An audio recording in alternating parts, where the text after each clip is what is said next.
નમસ્કાર, આપ જોઈ રહ્યા છો નેશન પ્લસ ન્યૂઝ. હું છું આપની સાથે હિતલ ભગત.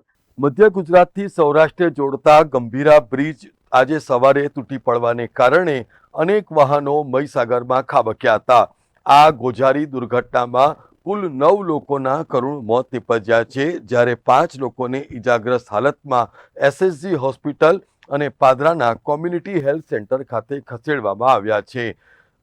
આ બનાવની જાણ થતાં જ વહીવટીતંત્ર પણ દોડતું થઈ ગયું હતું. ત્યારે વિદેશ પ્રવાસે ગયેલા પ્રધાનમંત્રી નરેન્દ્ર મોદીએ પણ આ પુલ તૂટી પડવાને કારણે થયેલી જાનહાનિ ઉપર ઊંડો શોક વ્યક્ત કરીને ઘાયલ થયેલા લોકોના માટે ઝડપી સ્વસ્થ થવાની પણ કામના કરી છે.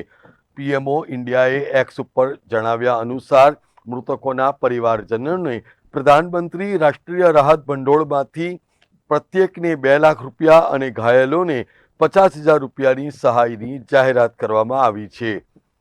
સમાચારોના સતત અપડેટ મેળવવા માટે અમારી નેશન પ્લસ ન્યૂઝની યુટ્યુબ ચેનલને સબસ્ક્રાઇબ કરો, બેલ આઇકન દબાવો અને જોડાયેલા રહો ફેસબુક, ઇન્સ્ટાગ્રામ અને ટ્વિટર પર.